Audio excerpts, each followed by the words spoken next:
یہ جو prime minister نے بیلسٹک میزائل کے حوالے سے وضاحت دی، اور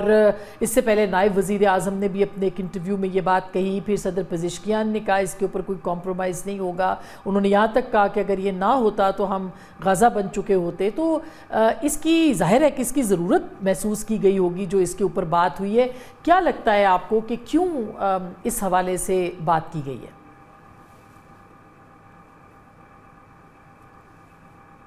خالد صاحب جی مجھے آپ نے کہا جی آپ سے جی یہ دیکھیے، بہت شکریہ آپ نے عاصمہ صاحب آپ نے انوائٹ کیا، بالکل آپ نے ٹھیک کہا کہ یہ بہت زیادہ ایک ونڈو آف اپرچونٹی ایران کے لیے تھی، اس نے جو ریزیلینس دکھائی ہے وہ ایک قابل تعریف ہے، کیونکہ اب بالکل انہوں نے ٹھیک کہا کہ اگر انہوں نے یہ ڈیفینڈ نہ کرتے اور ریزسٹنس نہ دکھاتے، اگر امریکہ اور بیک بائی اسرائیل اگر ملٹری آبجیکٹیو ان کے حاصل ہو جاتے تو ظاہر ہے ایران کا کچھ بھی نہیں بچتا، اور ظاہر ہے کمپرومائزز ہوتے، اور جو آپ نے دیکھا پرولونگ سیز فائر ہوا وہ کنکلوڈ نہیں ہو پا رہا تھا، وہ اسی وجہ سے نہیں ہو پا رہا تھا کہ ایران کی ایک نیو فاؤنڈ جو اسٹرینتھ سی ایران کے پاس، اس کو وہ کنورٹ کرنا چاہتا تھا ڈپلومیٹک ٹیبل کے اوپر۔ جو میزائلز کی بات ہوئی ہے وہ بھی یہی سمجھتا ہے۔ ایک اور اینگل ہمیں ضرور ذہن میں رکھنا چاہیے جو ڈائیورجنس کی طرف ہے، آلدو آپ نے اس طرف نہیں ابھی پوچھا لیکن میں ادھر کلیئر کر دوں کہ امریکہ اور اسرائیل کے درمیان سب سے زیادہ مجھے لگتا ہے ڈائیورجنٹ اس طرح ہے کہ اسرائیل چاہتا ہے کہ یہ جو کروز اور بیلسٹک اور ہائپرسونک میزائلز ہیں اس پر پابندی سب سے پہلے لگنی چاہیے، اور اس کا پروگرام رول بیک ہونا چاہیے، انسپیکشن ہونی چاہیے، انڈو ہونا چاہیے۔ امریکہ ٹریڈیشنلی نیوکلیر انرچ مٹیریل کو فوکس کرتا آیا ہے، ابھی بھی اور جے سی پی او اے کے اندر بھی۔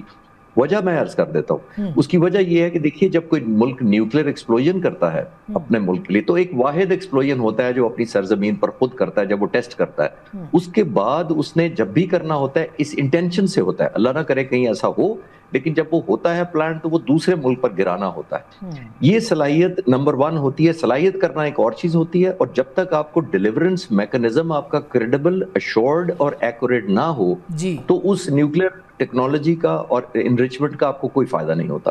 تو سب سے زیادہ اسرائیل کو 2 وجہ سے خطرہ ہے۔ ایک تو یہ آپ نے دیکھا کہ اسرائیل کو جو تباہی ہوئی وہ تمام کی تمام بیلسٹک اور کروز میزائل اور ہائپرسونک میزائل سے ہی ہوئی تھی، حالانکہ وہ نیوکلیر وارڈ ہیڈ نہیں کیری کر رہے تھے۔ اب آپ ذرا ویژوائز کریں ہائپوتھیٹیکلی کہ ایران ایسا ہو جس کے پاس نیوکلیر ویپنز بھی ہوں اور یہی ایکوریسی جو اس نے اس دفعہ خاص طور پر دکھائی ہے وہ ہو، تو ایران کا کتنا زیادہ پوسچرنگ تھریٹ ہوگی، کتنا لیتھل اور ڈسٹرکٹیو ہوگا اسرائیل کے لیے۔ تو آئی تھنک ایران کسی طرح اپنی سوورینٹی، مجھے لگتا ہے جتنا وہ سینسٹیو نیوکلیر کے بارے میں ہے شاید اس سے زیادہ ہی سینسٹیو اپنے بیلسٹک اور کروز میزائل کے لیے ہے۔ اسی لیے اسرائیل کی پرائرٹی یہ ہے کہ اس کو سب سے زیادہ اس کو ایلیمنیٹ کیا جائے، لیکن کیونکہ آپٹکس زیادہ میٹر کرتی ہیں، ٹریڈیشنلی امریکہ نے نیوکلیر انرچ مٹیریل پر زیادہ زور دیا ہے، اس لیے وہ فوکس کرنے پر مجبور ہے، لیکن آرڈر آف پریفرنس سے اسرائیل کی یہی رہے گی، اور مجھے یہ لگتا ہے کہ ان کی لاجیکل ہے کہ کیونکہ جب تک ڈیلیورنس میکانزم نہ ہو نیوکلیر کا کوئی فائدہ نہیں ہوتا۔ اگر کسی وجہ سے بیلسٹک میزائل اور یہ سارے ایلیمنیٹ ہو جاتے ہیں ہائپوتھیٹیکلی تو اسرائیل کو کوئی تھریٹ نہیں خاص رہے گی۔